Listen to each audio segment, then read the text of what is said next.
So, okay, this is probably going to be another disagreement we can dive into then when it comes to objection handling. Um, so, what you found is objection handling through logistics can create like pushback from the girl. Um, so this I would agree on if you do it incorrectly. I guess like, do you feel there's a way to objection handle that doesn't feel pushy, that doesn't feel like chasey or needy, or invites like this barrier response from the girl? Yes, yes. I definitely think that in the community, we always hear change her mood, not her mind, right? And I even said that, right? Just a few minutes ago. I think the reason that we teach that is because a lot of guys think too linear and logical. They're not in touch with their emotions. They don't know how to tap into a woman's emotions. So we have mantras like that to make sure guys don't neglect the emotional side of things. But I actually do think that women are very logical, very rational, perhaps even more rational and logical when it comes to dating and relationships than men. They think about this stuff, they learn about it at a young age. Uh, they understand a lot of these dynamics, right? Like if we had an 18-year-old girl listening to our conversations, like she would gather all this stuff up, right? Like this is not beyond her, right? We guys tend to just lag a little bit behind in the social department. But so anyway, I do believe that women are much more logical and rational when it comes to dating and relationships. So I do believe there are rational arguments to be made uh, when we're hitting a wall with a woman. If we're sensing reluctance or if we're not sure if she wants to move things forward, we can definitely handle with logic, with a rational argument, with objection handling, if you will. Um, yeah, and I think some of your frames are good for that. If you're going to go that route, trying to imply to her that, hey, like we shouldn't be worried about being judged, or I've got to work early too, you can just come over for a little bit. Not as big a fan of that one because that one sounds a little bit more bait and switch to me, where we're kind of implying that we'll be a gentleman if she comes over, and then oops, Wait, we what do you hook mean up. by, sorry, what do you mean by a gentleman? Well, just like, you're basically implying like come over, like, I've got to be up early too. It's not going to be that late of a night, and then it ends up being a late night, right? No, no, no, no. It won't be a late night. Oh, okay. So you're telling her, look, it's not going to be a late night. We're going to go back. We're going to just handle sexual business and then be on our way. Yeah, yeah. I'm probably going to say handle sex, but yes, yeah, basically, we'll go back. Like if if I meet this girl, it depends where you are in the world, like what time clubs are open and shit. But if this is like midnight and she's got work at 8 in the morning, and I'm like, oh look, let's head back. It doesn't have to be like a super late night. Yeah, we can go back and she can be home by like 2, right? Like if we're just going back, having sex right away, and then she can leave. It's not. This isn't going to be like 6 a.m. or some shit. So yeah, I mean, it's See, there are women that are open to that, and I don't know how to even quantify that, but there are women that are open to that. But I think generally speaking, women are a little bit more about the totality of the experience. Like the idea of just going home, getting laid by a dude, and then just jumping in a cab and going home is just generally not as appealing to women. That's more of a guy thing, you know? Uh, so I would agree it's more of a guy thing. I don't think it's like not appealing to women. But to go on that point, is just it because I'm appealing? saying Is it's really, really quick. I don't mean to interrupt, uh, but is it appealing to them the majority of the time? no, it's appealing to them when there's going to be a great sexual experience. So if we look at like one night stand data, a lot of girls often regret it when there was a basically a lie where they thought this was going to be like a relationship, and then the guy like never messages them again, or it's just bad sex. Bad sex is a big one. Majority of girls aren't coming, not even once, on one night standing or first night experiences. So yeah, usually that's going to be the big deciding factor for them. But just because I say, hey, it doesn't have to be a late night. Like I got work super early as well. Like we can head back, and it doesn't have to be late for you, right? Um, Even let's argue the point, right? Let's say that I did lie, right? Let's say in my mind, I thought, okay, if I get this girl back, we can have a drink, we can get to know each other a little bit more, we can build up sexual chemistry, this can lead to sex, and this girl doesn't leave my place to 6 a.m., right? Let's assume that is the case. I don't even think that's a bad thing or like not even gentlemanly. Um, because like if I was sitting there and being like, okay, she has a concern, she has to get to work. Well, whatever. Let's like relieve that concern. Let's say like it doesn't have to be late night. I got work early. Let's go back. If we go back and then it's midnight and she's like, well, I gotta go now. It's like, cool, I'll grab you an Uber. But if it hits midnight and she's like, you know what? Fuck work. I'm calling in sick, right? I'm really enjoying myself here. Mhm. I'm staying. I don't even think that's a bad thing. Like even if we Mhm, pick mhm. the worst case scenario here where there's a time constraint and you kind of say like, well, look, it doesn't have to be a late night. I've got work in the morning. Like, come back anyway. Um, and then my intention is like, well, when she's back, I'm gonna like build up the chemistry here, and hopefully she wants to stay. I don't even think that's a bad thing, to be honest. No, yeah, no, I agree. There's a difference between persuasion and manipulation. You know what I mean? If she comes back to your place and you are charming Marcus and she decides to stay longer, yeah, good on you. So I guess like my question here would be, um, like if we could find a way to objection handle that doesn't lead to like this big barrier where you're feeling like chasey and needy and she's putting up walls. Um, I guess like why wouldn't we want to do that? Well, I think it's a good thing to have in our arsenal. You know what I mean? I would love to learn your method. It sounds like you have a method of building attraction, building sexual authority, as you call it, really quickly. And then you just handle like logistical issues all the way, right?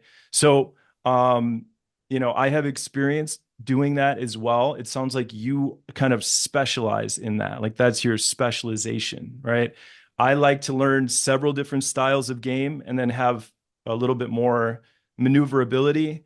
And from my experience, when going for fast escalation, if I'm going to hook up on night one, generally speaking, I'm not talking too much about sex. There may be some sexual undertone building up, but we're generally just building attraction with one another, laughing, having a good time, and then oops, we wind up hooking up.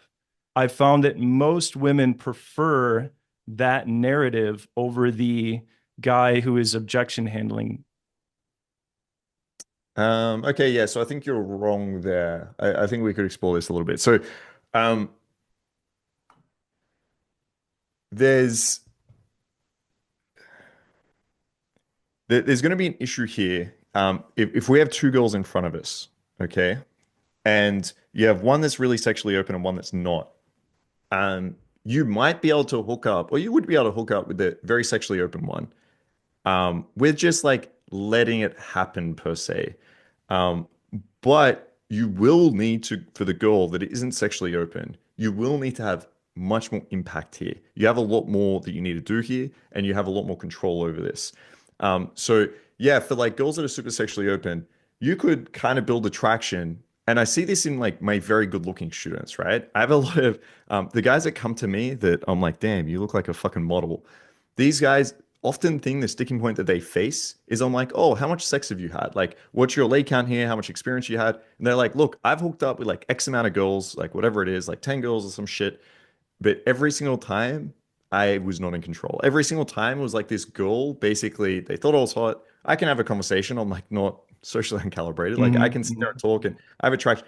And yeah, these girls just like want to go home with me.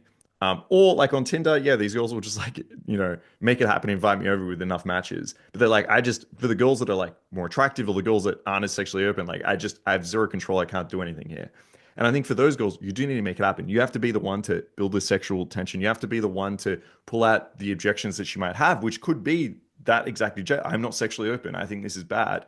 Get out that objection and deal with it. Because at the end of the day, like if she has work in the morning or she's got her friend's keys, or there is like a logistical objection, you have to be able to deal with that. Like, unless you're just building so much value that this girl is suddenly like, hey, you know what? Like, this is the greatest guy in the world. He has so much status. He has so much value. I'm about to have the best sex of my life. You know what? I don't care if I got my friend's keys. I don't care if I have to be up in the like. Yeah, at the extreme level, you could, but like, why not just deal with the objection? Why not just get it out and deal with it? So I think, yes, there probably are times where you could have sex with girls where it just kind of happened. Um, but even with those girls, I would argue that the more open you are around sex, we know this, communication is probably the leading factor in what makes sex good and what makes retention happen and what makes relationships great. The more you can actually talk about what's holding it back, what she likes, what she's into, instead of like, subtly letting it just happen, I think these girls are happier about it. Now, the third example here, which is probably the one you're referring to, I think if guys are just very much like, I want to fuck you, and it's not actually dealing with objections, it's not actually building tension, it's just caveman saying, I want to fuck you, then yeah, that might pull up like more concerns in the beginning. I agree with that, but I think like there's a more nuanced way that you can go about this. Yeah, no, I definitely don't think you're going like too caveman style with this, right? Otherwise, Then, sorry, just to yeah. clarify, I'm not saying I am. I'm saying that might be what you're referring to when you're comparing this, because you're saying there's like two methods. One is like more direct, and the girl like feels like, oh, we're having sex, and one is more subtle, like, oops, it just happened. You're saying she prefers the oops, it just happened. I'm saying there's a third style where you openly talk about like what's holding you back, what you're into, what you want. And I think like that method, which is why we get a lot of women say, like, I like open communication. I like when guys tell me this. I like when guys talk about it. Like, we always hear what makes sex good is talk. Like, I think the third method there, which is the open communication, is actually the best, would be my argument. Yeah, so this is like most things in game, maybe you agree with this as well, kind of fall on a spectrum, right? So there's like passive objection handling and then there's active objection handling. Um, some guys like the good looking guy that you're talking about, right? That's got some results, but he doesn't know how he made his successes happen, right? It's sort of like worked out for him. He's going more of the passive route, or he's just reacting to what's in front of him, right? Like there are some athletes out there that perform really well when they have something to react against. You know, defenders are coming at them and they can bob and weave around the defenders, right? But golf, for example, there's a stationary ball and you have to take a proactive swipe at that ball. You are essentially saying that you prefer to proactively get objections out of the way. You prefer to proactively just winch out anything that could be holding back the sexual connection and to do that kind of early. Um, and to do it verbally, right? To actually talk to her about it.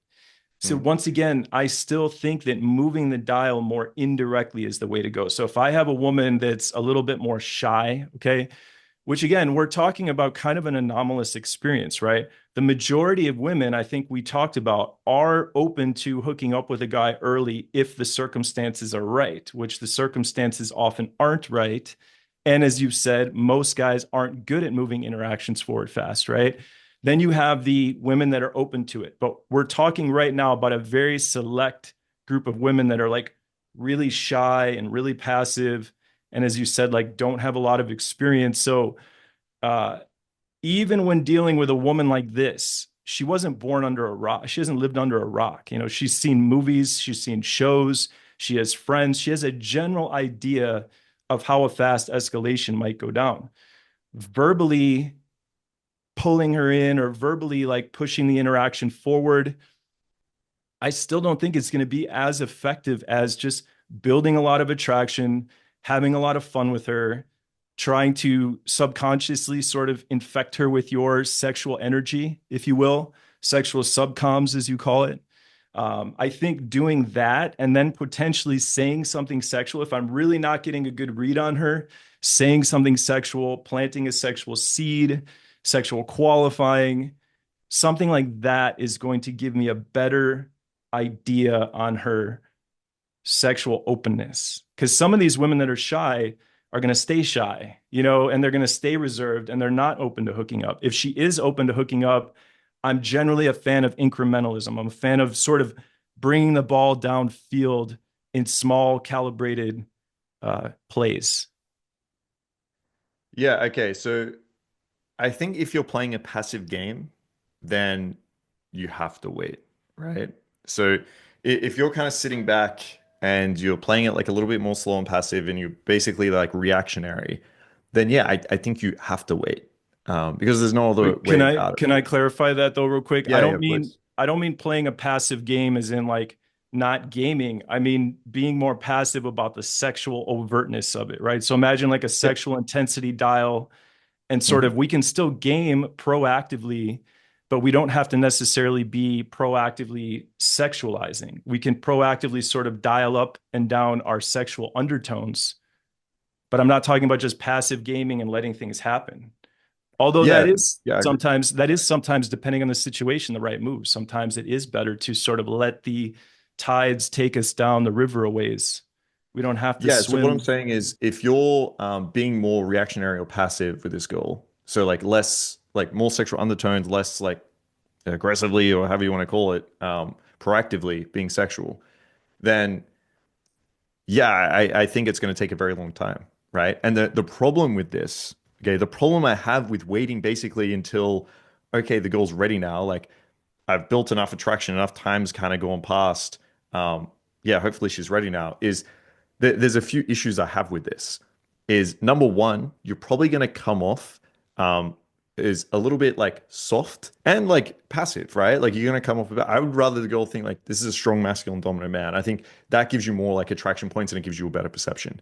The other problem you face, especially with shy women, right, that is a low leg count, is you're creating the wrong frame here. Is if you do wait and you're not overtly sexual, is she has watched the movies, all right? She's probably thinking this is leading to a relationship. This is the way it's going. And so now you have issues with girls holding back again because they think it's the right thing to do. They think this is like the relationship that he wants. You have other issues where girls become a little bit they have the wrong frame here. So you have a situation where you're like, well, I don't want to be in a relationship with this girl I just met. Like, I assume we're both on the same page here that you're probably not getting into a relationship. I would say at least you're 6 months in, but at least for a while, you're not going to be a week in and getting into a relationship. And whereas this girl's, that's where her head might be at. And so if you're like waiting, you're encouraging that. And so I think there are issues here, and you're probably bringing up more objections by being passive and waiting, as opposed to saying like, okay, look, I'm a very sexual, masculine guy. I'm very dominant. Like, I want to move this forward sexually. Then you get the objection of, hang on, I'm not a slut. You deal with that objection and then you get over it, as opposed to like waiting. And now you get the objection of like, basically, I want a relationship. I think you fall into that frame, or you get the objection of like, this guy's a little bit too soft. This conversation kind of feels a little bit too, let's say, platonic, or boring might be too extreme, but like a little bit too platonic. I think these are other objections that you kind of face when you wait.